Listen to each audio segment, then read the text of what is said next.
Welcome back everybody. Gue bilang juga apa? Kembali lagi dengan channel yang sangat fantastis, yang inspiratif. Gue bilang juga apa? Di dunia sekarang ini semua sudah sama rata, sudah seimbang. Ya, inflasi atau yang sudah sekarang ini bukan inflasi, stagflasi. Ya, jadi inflasi yang tinggi tidak dibarengi dengan pasar tenaga kerja dan pendapatan, income yang daya beli yang tidak ada, daya beli yang makin menurun. Risiko yang paling buruk terjadi di dunia adalah stagflasi. Stagflasi ini sangat berbahaya. Ya. Jadi stagflasi ini membuat nanti negara itu membuat kebijakan yang serba salah. Ya. Di sisi fiskal dan sisi moneter. Ya. Di saat bagaimana mereka harus menumbuhkan pasar tenaga kerja, sedangkan inflasi makin tinggi. Dinaikkan suku bunga, maka pasar tenaga kerja turun. Kalau turun suku bunga, maka inflasi makin tinggi. Nah, inilah yang membuat semakin gawat, semakin susah diurus, ditanggulangi adalah resiko stagflasi. Ya, resiko stagflasi sekarang sudah melanda semua negara-negara maju, ya, negara-negara barat di dunia. Di Amerika Serikat yang sudah cukup tinggi, ya, inflasinya. Di negara-negara zona Eropa, ya, sudah cukup tinggi semuanya. Sudah Inggris dan zona Eropa sudah dari 40 tahun terakhir inflasi yang begitu tinggi, ya. Semua sudah mencatat rekor tertinggi, ya, negara-negara di dunia, apalagi negara-negara berkembang, ya, yang seperti di konten sebelumnya saya sudah mengatakan ada yang sampai sudah 200% inflasinya. Hiperinflasi, bukan hanya inflasi, sudah hiperinflasi. Nah, risiko stagflasi ini sulit sekali disembuhkan, ya, ketimbang resesi. Tetapi obat yang paling mujarab untuk menyelesaikan stagflasi di dunia ini adalah harus dibuat resesi. Dibuat resesi berkepanjangan. Dunia ini harus turun, ekonominya harus dibuat karam, dibuat resesi, pertumbuhan harus melambat. Ya, pertumbuhan harus di bawah 2%.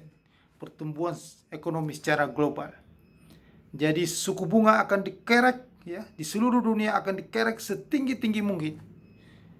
Maka resikonya adalah bisnis mati. Semua bisnis lesu. Bisnis di luar sana kecenderungan untuk bangkrut. Jadi Anda siap-siap saja. Nah, inilah yang perlu saya sampaikan kemarin. Badan Pusat Statistik sudah mengumumkan, ya, indeks harga konsumen, ya, itu sudah mencapai 1,17%, ya, sejak bulan Desember 2014, ya, sudah cukup lama, ya, tingginya, naiknya, ya. Setelah itu secara tahunan, ya, inflasi kita sudah lebih tinggi, ya. Jadi bulan September ini sudah naik lebih tinggi dibanding bulan Agustus yang 4,69%. Di bulan September ini sudah 5,95%. Jadi inflasinya sudah hampir 6%. Sudah mulai memasuki di atas 6%, maka ini malah masih kondisi yang normal. Setelah itu sudah mulai kita akan memasuki inflasi yang tinggi di Indonesia. Di bulan-bulan berikut inflasi ini bukan cenderung turun, maka makin naik terus. Jadi Indonesia memasuki, memang kita ini masih dibanding negara-negara berkembang lainnya, kita masih ada cukup lebih baik, ya. Karena kita tahun kemarin 2021 kita punya produk domestik bruto itu, ya, masih 3,69%, ya, karena kita masih mendapatkan banyak sekali keuntungan dari naiknya harga-harga komoditas, ya. Dibanding negara-negara berkembang lainnya masih lebih baik Indonesia. Tetapi tahun ini dan tahun depan kita akan makin terpuruk, ya.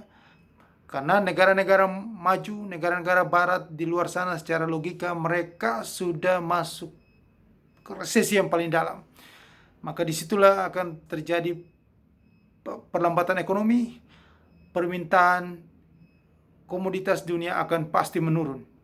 Produk domestik bruto negara-negara maju sana akan menurun dan secara global akan menurun ekonominya. Dan resesi panjang memasuki Great Depression itu sudah pasti terjadi. Ya, dan kita sudah memasuki era inflasi tinggi terus. Ya, dan kita sudah makin gawat. Jadi ini sudah bulan Oktober ini, Anda hati-hati di dalam satu bulan ini segala kemungkinan hal yang buruk itu pasti akan terjadi.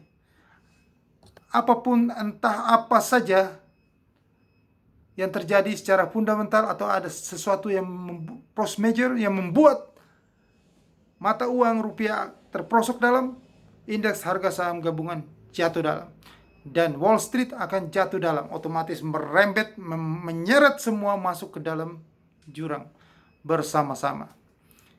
Ya, US dollar akan kembali menguat. Ya, ini inflasi ini tidak akan selesai, ya, karena harga minyak turun, naik lagi karena Rusia masih terus memompa perang terus, ya, membuat itu perang itu terjadi terus karena dia memang sangat berkepentingan perang itu akan berlangsung lama. Karena hidup mati dia adalah menjual minyak dan gas bumi. Itulah salah satu pendapatan utama dari Rusia. Maka perang ini tidak akan selesai. Akan terus perang karena dari perang, kalau dihitung-hitungan, ya, biaya perang dan keuntungan dari penjualan minyak dan gas lebih menguntungkan minyak dan gas. Jadi kita lebih baik perang aja. Jadi salah satu komoditas utama, ya, yang membuat pendapatan negara Rusia adalah perang. Maka perang ini akan terjadi terus. Maka membuat negara di dunia, negara Eropa pasti akan terus mata uangnya akan jatuh dalam. Ini peluang untuk Anda.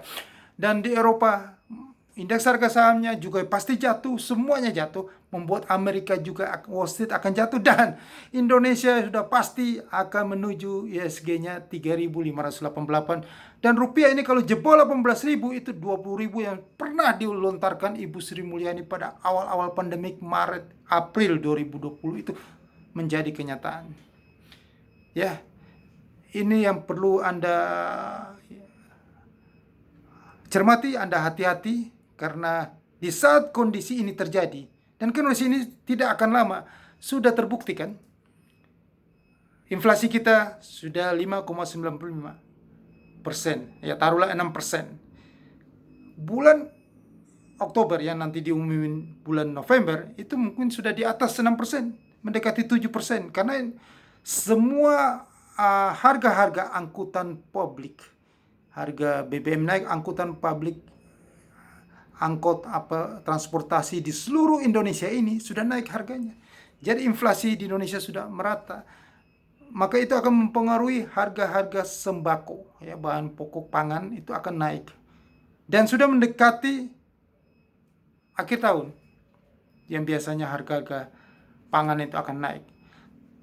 Upaya pemerintah untuk bagaimana operasi pasar untuk menekan harga pangan itu akan sia-sia.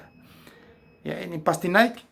Dan yang satu lagi, kita ini pasti akan mengalami dampak yang parah, stagflasi, ya, karena kita bukan inflasi yang terjadi di Indonesia bukan demand pull inflation seperti yang terjadi di negara-negara barat dan maju. Kita ini karena cost push inflation. Kita semua karena naiknya harga-harga komoditas dari luar. Sedangkan daya beli kita ini sangat menurun, ya, tidak ada.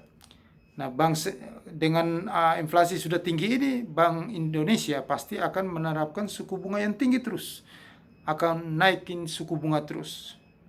Ya, kalau Bank Indonesia akan naikin suku bunga terus, maka sudah pasti pasar tenaga kerja, sektor usaha itu akan menurun, maka akan kehilangan banyak. Pengangguran akan banyak, ya, akan terjadi PHK. Itu logikanya. Maka semakin menurunkan daya beli yang ada di Indonesia, ya, maka orang lebih cenderung akan memegang. Jadi yang pertama, solusi yang perlu Anda lakukan di saat kondisi ini, yaitu supaya Anda bisa eksis, bisa survive, adalah Yang pertama, solusinya adalah cash is the king. Anda harus menguangkan, Anda harus memegang aset. Anda harus memegang uang tunai di saat kondisi seperti ini. Karena kondisi ekonomi yang tidak menentu. Anda harus segera menjual aset-aset Anda, ya, yang sangat tidak liquid itu, seperti properti. Ya. Properti itu harus Anda segera jual. Ya. Karena lebih baik Anda jual sekarang, mumpung harganya masih dalam batas yang ya walaupun sudah di bawah harga ya masih wajar, Anda masih melihat duit, masih melihat uang. Daripada harga properti akan hancur cur-cur, harga mobil akan hancur cur-cur-cur, mendingan Anda jual sekarang. Masih pegang duitnya daripada tidak, harga properti itu tidak ada harganya sama sekali, bisa jadi nol juga. Jangan main-main, harga rumah tanah tidak akan laku. Mendingan Anda jual sekarang, mumpung ada harganya. Daripada tidak ada yang mau beli sama sekali. Jika tidak ada yang mau beli sama sekali karena kondisi likuiditas seret, ya, Bank Indonesia naikin suku bunga terus. Orang itu lebih cenderung apa? Taruh uang di bank. Orang lebih cenderung deposito, apalagi US dollar itu menguat terus. Mendingan investasi dalam US dollar daripada beli rumah, tanah. Mau diapain rumah tanah? Tidak ada yang sewa rumah tanah, tidak ada yang beli. Akan jatuh. Akan jatuh. Tidak ada harganya. Itu properti apartemen, rumah yang mewah itu akan jatuh di bawah 60%. Mendingan Anda jual daripada nggak ada harganya. Ya, Anda harus pegang uang cash. Itu solusinya. Ya. Yang berikut, solusi yang paling gitu adalah Anda harus trading. Anda harus trading, karena trading is the best. Anda bisa mendapatkan uang jangka pendek.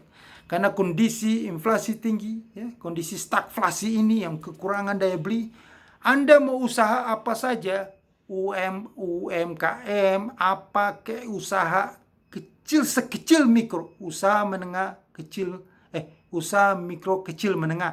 Sudah mikro ini, mikro di bawah mikro pun tidak akan laku. Sudah paling mikro Anda usaha, nggak akan laku. Di tengah kondisi kekeringan likuiditas, ya, karena kesedot likuiditas, ya, banyak sekali pengangguran, lapangan kerja susah, harga-harga barang tinggi, maka orang tidak, usaha pun tidak jalan, semuanya bangkrut cenderung. Maka solusi yang paling tepat, ya, karena banyak yang menanyakan solusinya apa. Solusi yang paling tepat yaitu tadi pegang uang cash untuk berjaga-jaga sewaktu Anda butuh makan. Karena harga pangan itu akan melonjak terus. Anda harus jual aset-aset Anda yang properti yang gak jelas itu. Properti itu aset yang sangat tidak liquid. Itu tidak berguna di saat kondisi sekarang ini. Atau Anda menjual saham-saham Anda itu karena harga saham itu akan jatuh dalam. Semua akan menuju gocap. Terus tertuju ke gocap semuanya. Jadi saham-saham teknologi yang gak jelas itu, ya yang sudah pernah saya buat konten banyak, itu pasti gocap. Ya, yang lain mungkin ya di atas gocap dikit. Tetapi tujuannya saham semua akan menuju ke gocap. Nanti di tahun 2023 akan semua menuju ke sana. Semua orang memegang uang cash. Aset tidak akan laku lagi. Tidak ada yang memegang aset lagi. Semua memegang uang. Dan mereka cari uang di mana? Di trading jangka pendek. Itu di mana? Di futures trading. Futures trading akan menjadi primadona semua orang nantinya. Di saat kondisi seperti ini, orang semua akan mencari uang jangka pendek di futures trading. Kalau Anda mau cari uang jangka pendek, jangan di kasino, jangan di judi-judi online, tetapi di futures trading. Jangan Anda ke money game, skema ponzi itu. Karena Anda akan dimakan duitnya. Anda akan ditipu. Dia juga butuh likuiditas. Kekeringan juga dia. Maka Anda masuk bermain money game, skema ponzi atau monkey bisnis itu. Setelah itu ditarik, dibawa scam, dibawa kabur uang Anda. Udah pasti. Tahun ini pasti akan terjadi. Seperti tahun lalu saya sudah bisa memprediksi dalam konten saya bahwa tahun ini akan terjadi kehancuran money game, skema ponzi, penipuan itu akan banyak sekali.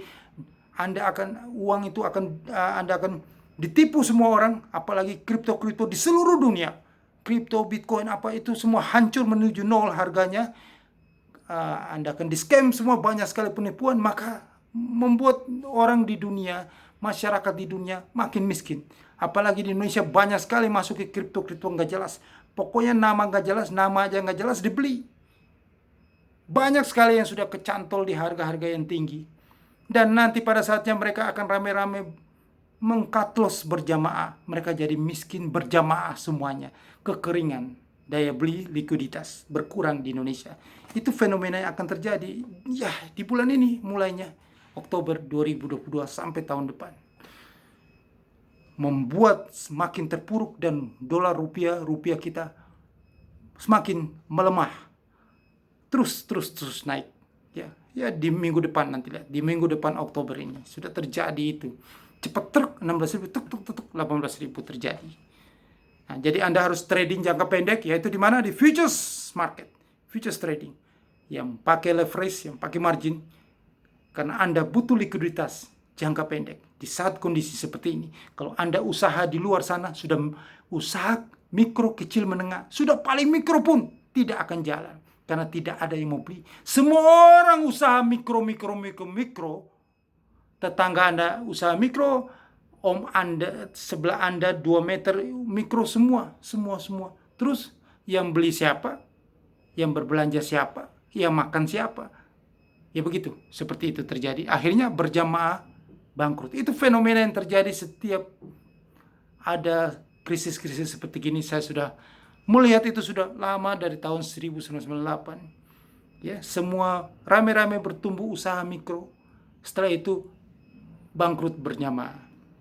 Tidak akan jalan usaha itu. Trading futures, yang pasti jalan trading futures.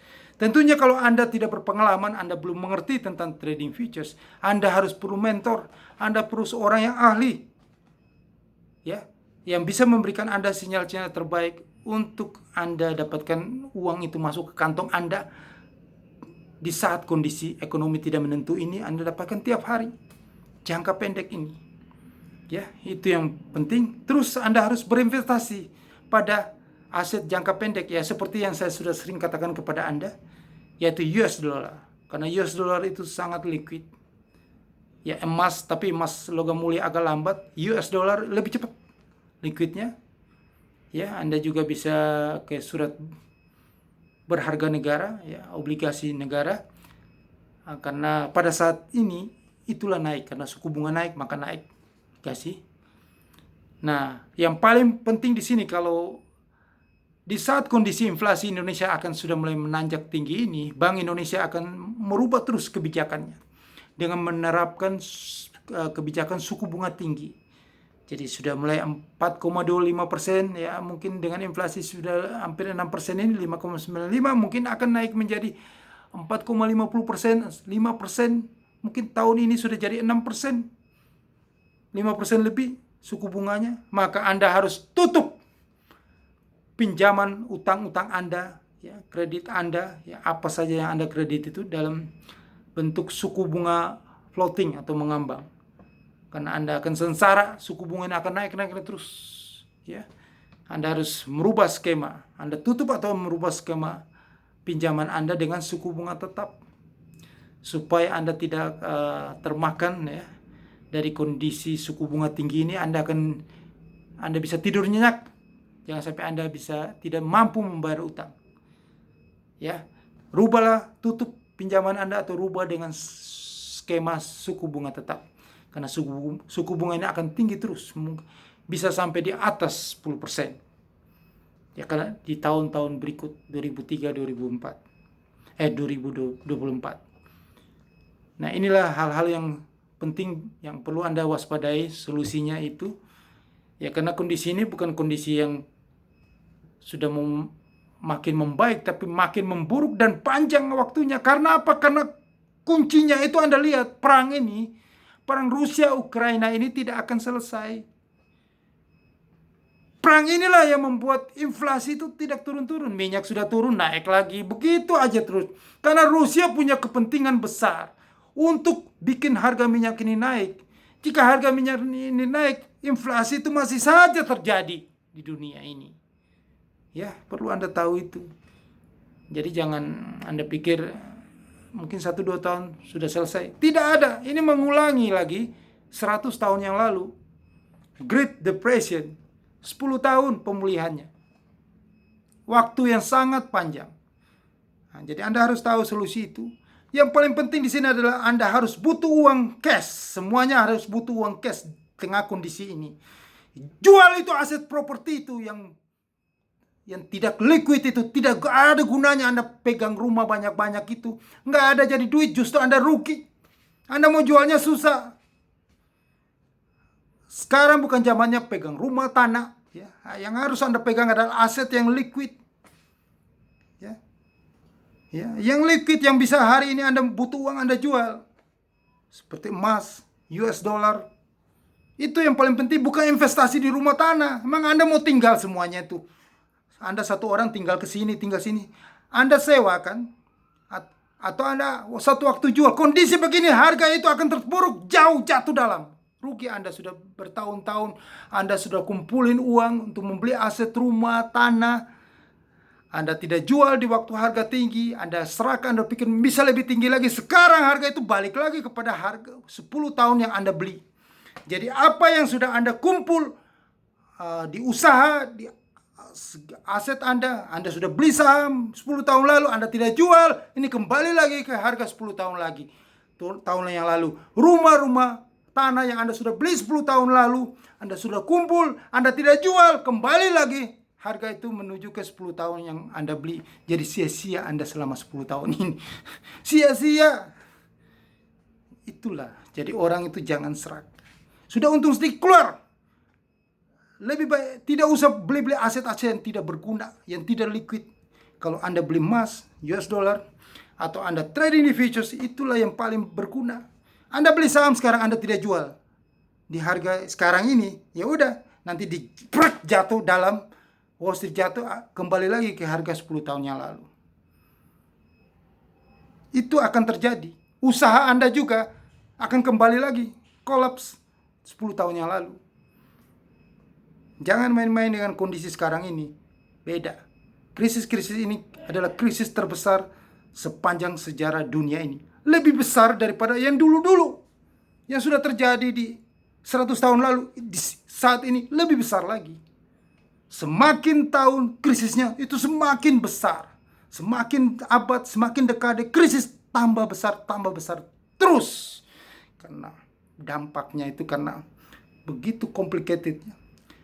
Berita tentang Credit Suisse sudah mulai, bank investasi besar Credit Suisse yang sudah 1800 berdirinya, tahun 1800 sudah mulai goyah. Jangan-jangan ini menjadi pemicu krisis finansial juga. Anda perlu hati-hati. Oke, jangan lupa email saya di bawah ini di kolom deskripsi bagi Anda yang tadi saya katakan bahwa solusinya adalah untuk Anda butuh cash jangka pendek, dapat cash flow, yaitu Anda trading di futures market. Itu solusi di kondisi sekarang ini, kondisi inflasi tinggi ini. Karena Anda usaha pasti bangkrut, Anda beli saham pasti jatuh harganya. Apapun usaha UMKM, usaha mikro, usaha mikro kecil menengah, sudah mikro pun masih rugi Anda di saat kondisi sekarang ini. Tetapi Anda masuk di market futures, market yang sangat volatile. Anda mau kemana aja dapat cuan. Ingin tahu? Email saya di kolom deskripsi di bawah ini. Dan sudah trading di futures tapi di perusahaan-perusahaan yang tidak izin Bapepti, mendingan Anda join dengan link broker izin Bapepti pemerintah yang saya sediakan juga di deskripsi di bawah ini, kolom deskripsi. Karena nanti di saat kondisi krisis likuiditas, Anda trading di perusahaan-perusahaan yang tidak ada izin Bapepti, perusahaan yang gak jelas kantornya di mana, modal website, iklan yang gencar, yang bagus-bagus, Anda terpesona. Anda trading di situ. Kalau cuma duit kecil, nggak masalah, mungkin masih dibayar. Tetapi setelah itu, jika mereka sendiri perusahaan menghadapi krisis likuiditas di kondisi ekonomi global yang tidak menentu ini, maka Anda akan di-scam. Udah pasti. Percaya omongan saya. Mendingan Anda pindahkan dan join di link broker yang saya sudah sediakan, izin Badan Pengawasan Perdagangan Berjangka Komoditi, OJK, pemerintah. Sukses untuk Anda. Jangan lupa subscribe ini channel, ya. Tekan loncengnya dan disebarkan kepada semua orang supaya mereka juga sama dengan Anda dapatkan manfaat ini. Gue bilang juga apa?